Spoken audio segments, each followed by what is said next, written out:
information, contact us at 629-0055 extension 200.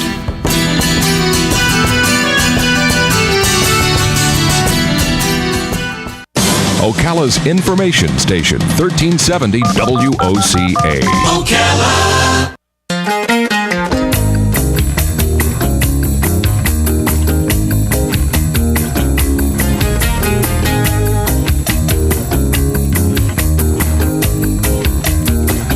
All right, 7 minutes after 11 o'clock. Thank you for tuning in. Beautiful looking Friday morning. I hope you're doing well. One of the things about today's social media is the fact that we have probably all, or maybe not all, but most of us, I have reconnected with people from my past. I have a list of people on my list of friends, which is gigantic. And I went through it the other day and I said, do I really know these people? I said, yeah, I know that one. I know that one. I know that one. I know that one. So it's not just people who said, I'd like to be your friend. And I said, okay, actually, in one area or another, I know these people. Mm-hmm. And what I'm getting at is there are at least two people on there that are no longer alive. They died from cancer. And it was so weird to not have connected for, my goodness, 40-something years. People I knew as a child, and then reconnect, and then like within a year, they're gone. Yes. And in fact, in that year, in one case, there is a guy who I was friends with as children. I just reconnected with him like a year ago, and in the last year, his wife was not only diagnosed with breast cancer, but has also since died. And it was just so heartbreaking to see the posts on Facebook as he was first shocked at the diagnosis. I mean, it was a rapid one, and I don't know anything about cancer. It's just too scary for me. But within the last year, and I know you know the story because I kept telling you about it, Robin, there is something I want to tell you about. Researchers at the Cleveland Clinic have developed a preventative breast cancer vaccine and recently announced that they are in the process of seeking FDA approval to begin human clinical trials. However, it looks like they need money to develop it. And we have on the phone Dr. Christine Horner. She's a surgeon, an inspirational speaker, an award-winning author. She's written a book called Waking the Warrior Goddess. So you've heard her on our air before. She's been with us before. And it is a way to introduce readers to her program to protect against and fight breast cancer. She wants to talk about the neglected breast cancer discoveries, such as the one I just mentioned, that could possibly save lives in the future. And maybe the near future. I hope that's correct. Let's say good morning, Dr. Christine Horner. Good morning, doctor. Good morning to you. Thank you for being on the air with us. Where are you? I'm in beautiful San Diego. Oh, that's right. And, I had a feeling I remembered right. Oh, there you are. Oh, yeah. I forgot you're the pretty one. Okay. So how you doing? You all right? I'm doing great. Do you have a lot of friends on Facebook? I have thousands of friends on Facebook. Do you really know them? Some. Yeah. A lot of them. Yeah. Am I your friend on Facebook? I don't know. You're going to have to friend me. Now I know who you are. Now I have to make sure. Yeah, make sure we do that. I'm selective, but I will select you. Oh, okay. And I'm very selective, too. I make sure that I say, well, how do I know this person? That's probably why I can go through my list. So, obviously, we like to have fun, and it's always a joy to talk to you. But this is a real serious subject with a real possible happy ending, correct? It is. And, I worked as a plastic surgeon for a long time doing a lot of breast reconstruction and was horrified when I found that my patients were getting younger and younger and younger. And finally, I was doing breast reconstruction on women in their 20s. And I thought, Wow. Something's way wrong with this picture. And so one of the clues that we had that there was probably things in our diet and lifestyle is that people who live in Asia have a very low incidence of breast cancer, prostate cancer. And then we looked at these studies looking at what happened and when they move here to the United States and adopt our American diet and lifestyle. And what we found is that their risk of an Asian woman who moves here, adopts our diet and lifestyle, that her risk of breast cancer goes up to match that of an American woman's within one generation. Well, that's evidence that it's us. That's evidence we're doing it to ourselves, right? Exactly. So it's like, hello, what are we doing or not doing that they're doing or not doing that makes such a big difference? And when you look, I went through the medical research, and this is probably 10 years ago now, I found thousands of studies that show exactly what we're doing to contribute to it and the things that we traditionally don't do in this culture that are highly protective, and they were all natural. So food, supplements, herbs, lifestyle factors, and so forth are the main reason that we get cancers, most of the cancers that we see, the most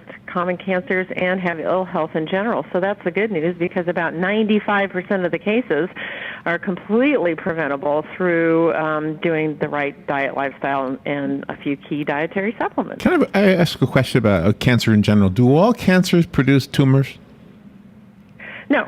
So you could say that, like, cancers of the blood, for instance, do not create solid tumors, or the lymph. But but breast, prostate, and colon cancer are actually very similar tumors. They're called hormonal tumors because certain hormones cause them to grow, and in breast cancer it's estrogen. And so a lot of what we see is that there's certain foods and so forth that will contribute to, or even toxins that will have these estrogenic effects. So by manipulating how estrogen is used in the body is one of the key ways that we help to lower the risk. So when a woman is going through menopause, should she be aware that there is more of a risk to develop a cancer since the estrogen is leaving her body?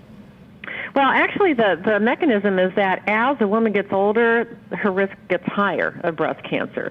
And at menopause, the key thing that has been shown to increase the risk is if you take hormonal supplements, or the HRT, the hormone replacement therapy, is one of the things that has a strong association. So really, the risk at that time is not associated with menopause per se, but with a lifetime of bad habits, bad foods, and so forth that are taking someone out of balance.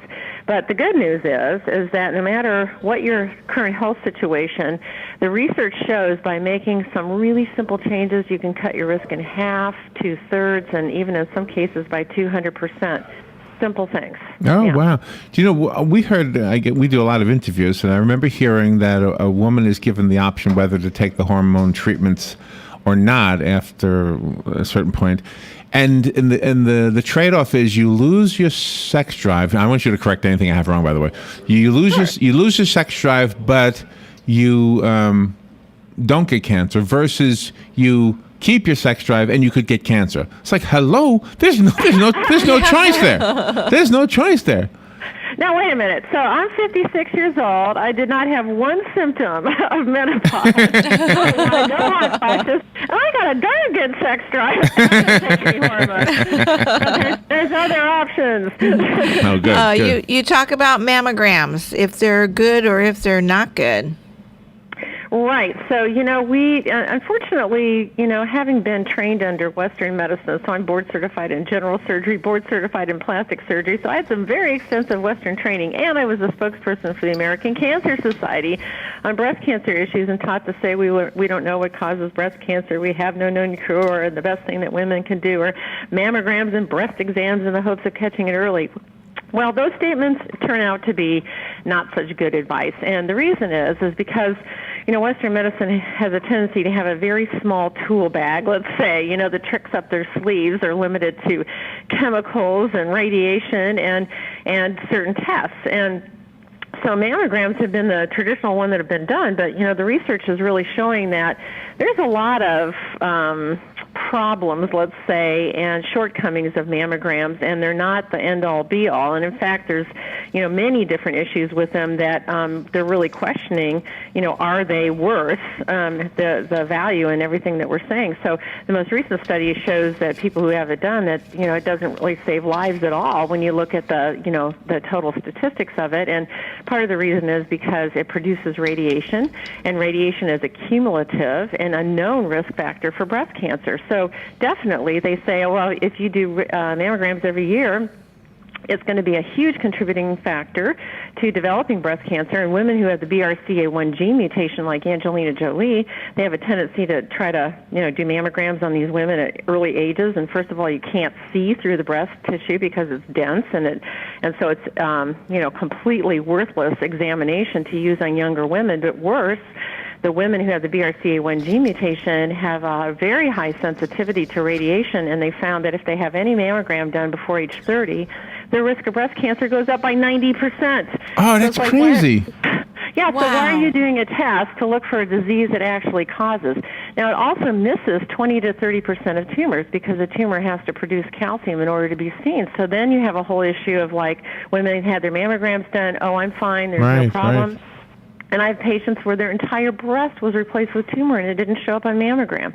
So it can give a false sense of, security. And then the other problem is that what it picks up saying, oh, this is suspicious, it's wrong 80% of the time. So there's 1 million breast biopsies done in the United States every year. 800,000 of them are unnecessary. And the psychological disturbances that we see in women with these false positives, they go in and have the surgery done. So there's a study that was done where they looked at women 6 months after they got one of these false positives. Oh, we think there's something there. Oh, no, it's okay. They were as anxiety provoked and depressed as women who actually had been diagnosed with cancer. So there has to be other ways, and there really are. There's several different tests that are done that do not use radiation, which include more sophisticated ultrasounds as well as something called thermography, which is an infrared picture of the breast showing the physiology of it, which we see some disturbances in that way before you get tumor formation. And doing a combination of those tests along with physical examination is actually found to be more sensitive, more specific than doing mammograms, and certainly a lot safer. Do you think the reason that Larry was referencing to when he was introducing you about seeking FDA approval to begin the human clinical trials is that the insurance companies would rather pay for the people that have the cancer than to pay for preventative insurance? Well, that's a whole can of worms there. So one thing that happens is that insurance companies can't charge based on usage. So, years ago when I was thinking, the insurance companies will be interested in prevention. Well, not really, because long-term is 6 months, for them, because people change all the time. And then second of all, they are allowed to charge certain rates based on usage. So the more people use the system, the higher the rates they get to charge. So they actually have no inspiration, for prevention. Oh, really? Wow. Yeah, but the main issue regarding the vaccine is that, cancer is a big business. And, the unfortunate thing, you think it's some conspiracy thing, but, now I've had the awareness of it, is that really there's a big business, there's a big cancer business, there's a big business in mammograms, and people are making a lot of money off of it, and they do not have, the desire to try to do some alternatives that would take that money away. And so, a vaccine, for sure is preventative, and 2% of our money, that's raised for breast cancer goes to prevention. 98% goes to more drugs.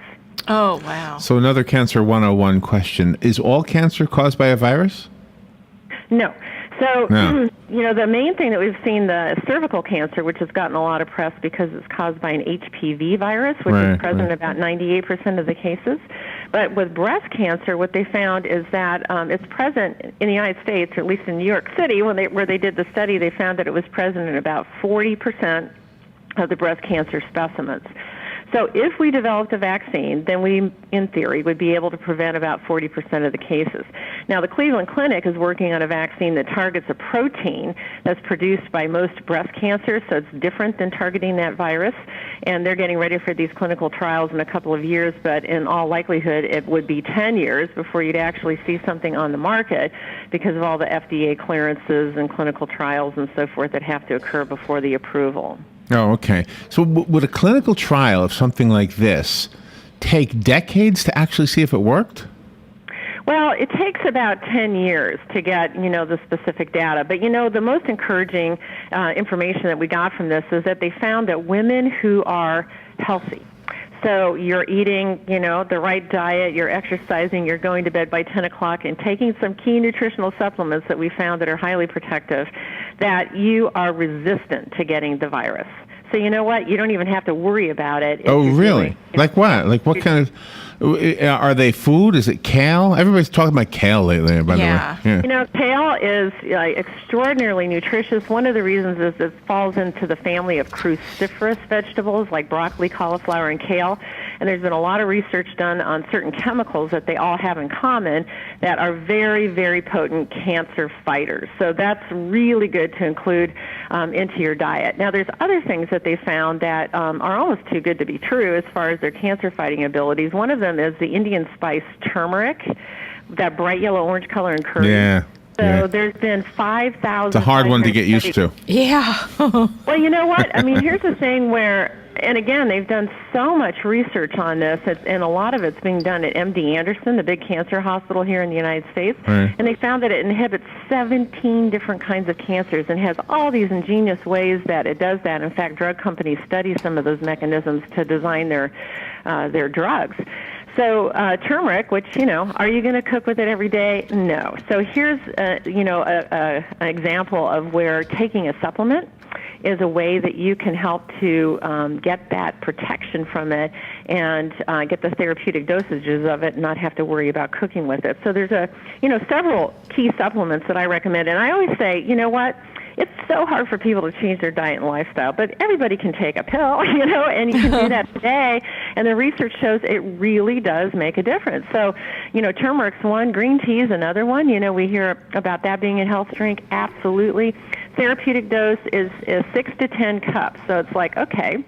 Well, if you work in a bathroom, that's great, but Yeah. So, again, taking that as a supplement, and then what the research shows is that if you take them in combination, which certain supplements come that way, or you can take them individually, that they have synergistic effects. So each one makes the other one more effective. So green. Yeah, go ahead. Well, is India one of the countries that has a lower cancer rate? Of all the countries that use turmeric, would the Indian people have the lowest? The lowest. Wow. The lowest incidence of breast cancer. But all these things we talked about, like in Asia, for instance. So like in Japan and China, for instance, medicinal mushrooms have been a part of the formulary for thousands of years. And so there's a particular formula they use in Japan. It's actually used in the hospitals for cancer patients called AHCC, which stands for active hexose correlated compound, which is why we call it AHCC. But it's a generic, blend of various different medicinal mushrooms. And what they found is that AHCC will support every single cell type in the immune system. So our immune system is really what keeps us well. And when it gets slugged from stress, poor sleep, toxins, sugar is a big thing that slugs our immune system, that's when cancer cells can start to grow out of control. So AHCC is one way to help support the immune system, and they found that people that take it on a regular basis have a much lower incidence of cancer. Again, it's prescribed in hospitals there because the survival statistics are much better, and AHCC also takes away many of the side effects of chemotherapy, like, chemotherapy will slug the immune system, and AHCC prevents that from happening. So here's, key little supplements. Vitamin D, that's a huge area of research which shows that people who are low in vitamin D have much higher incidences of all sorts of different chronic diseases, and particularly cancers. And so there was a number of studies done giving people vitamin D supplements, and they found that it cuts the risk of breast, prostate, and colon cancer in half. So the strange thing, we have learned that the sun gives us vitamin D, and yet at the same time we're told to stay out of the sun. We live in Florida. You live in San Diego, right? Yeah, you know what? That's all being changed, which is, people hate that when we doctors do reversals, but that really is being reversed. So now, we said don't go out in the midday. Now we're saying go out in the midday. Don't wear sunblock because it's got cancer-causing chemicals and actually inhibits, the production of vitamin D, which is an important anti-cancer effect. So the recommendation now is actually to get at least, 15 minutes on the front side, 15 minutes on the back side, every day if you can, and that is going to lower your risk of cancer. Yeah, sounds fun. Let me reintroduce you and then introduce you to a phone call. We've got a couple of lines lit up here, so let me take some of them. Dr. Christine Horner is our guest. You've heard her here before. She's educating us about cancer in general and giving us some information on this development of a cancer virus. Not virus, I'm going to say vaccine is what I want to say there. Good morning. Thank you for calling in, for waiting. You're on the air with Dr. Christine Horner. Oh, doctor, thank you for all your wonderful information. And I hope this is posted as a podcast. And, But, there is really there's no incidence of Alzheimer's in India, and the turmeric really needs to be taken the right way, right? It needs to be taken at night with some milk, the way the Indians do it. But I appreciate all the information so much, as I'm sure we all do, and thank you so very much. Oh, you're welcome. Oh, wow. There's a connection with Alzheimer's, too, huh? Well, you know what? It helps with so many things. Like I said, it's almost too good to be true. So one of the reasons is that it's a very, very potent antioxidant and a very potent anti-inflammatory. And inflammation is a thing that we've now recognized plays a key role in every single chronic disease. And so if you kind of quell that inflammatory process, you instantly are lowering your risk of all sorts of different kinds of cancers and chronic diseases, including Alzheimer's, heart disease, skin diseases. I mean, it just goes on and on. So as she mentioned, there's various different recommendations to increase the absorption of turmeric if you're consuming it. And so in Ayurveda, which is a traditional system of medicine from India, I'm actually certified in it, you add turmeric, like maybe a fourth to a third of a teaspoon of turmeric at the end of cooking, so you lightly cook it to heat it just a little bit, and that helps with the absorption. And then they also found that consuming it in conjunction with black pepper. Really? Helps with the absorption, too. Yeah, so now there's different supplement companies that are... You sprinkle it on your eggs, then. Yeah, there you go. You can, yeah. So you can sprinkle it on anything. But, yeah, so those are just some ways to increase the absorption, yeah. Doctor, thank you for being on the air with us today. I want to make sure that the listeners can look up more information. Obviously, the radio show never gives everything we need to know. What is your website? So my website is drchristinehorner.com, drchristinehorner.com. Okay, excellent. And the book, again, is Waking the Warrior Goddess, which we didn't even really speak about. But Dr. Horner, always good to have you on, and don't be a stranger. Come back. Now we got to get some turmeric. Yes. I love to come back, and go get your turmeric. Turmeric. I'm saying it wrong. Turmeric. Tomato. You pronounce it anyway. Oh, okay. Thank you, Doctor. Thank you for being with us today. You're welcome. All right. Okay. We'll take a little break and be right back. Habitat for Humanity of Marion County is a ministry dedicated to improving lives by providing affordable and decent housing. Help them help others by visiting the Habitat for Humanity Ocala Restore at 926 Northwest 27th Avenue. To schedule a donation, give us a call at 401-0075 and we'll come pick it up. For more information, visit ocalarestore.org. Habitat for Humanity of Marion County. Building homes, building hope, building community. Hi, Carl Champley here. Join me every Saturday afternoon for DIY Live, your complete guide to getting that DIY project started and finished the right way. And when you need the right product for that do-it-yourself project, visit the DIY Home Center outlet right here in Ocala, just 2 miles east of I-75 on Northwest 10th Street. From carpet to doors to real wood cabinets, visit the DIY Home Center outlet today and tune in to DIY Live. That's DIY Live Saturdays right here on WOCA, The Source. If you're a diabetic and have not had a complete eye exam in the last year, then you're taking a serious and unnecessary risk with your eyesight. Last year, over 25 million people were at risk of vision loss from diabetes, and only half of them had a diabetic eye examination. Ocala Eye wants to help you prevent unnecessary vision loss. That's why we created the Fast Track Diabetic Eye Exam to get you in quickly.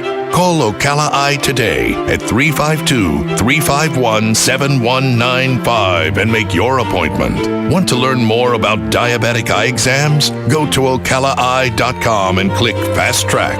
Don't take any chances with your eyesight. Schedule a Fast Track Diabetic Eye Exam at Ocala Eye. Call 352-351-7195 and see why more people are saying Ocala Eye really does look out for me.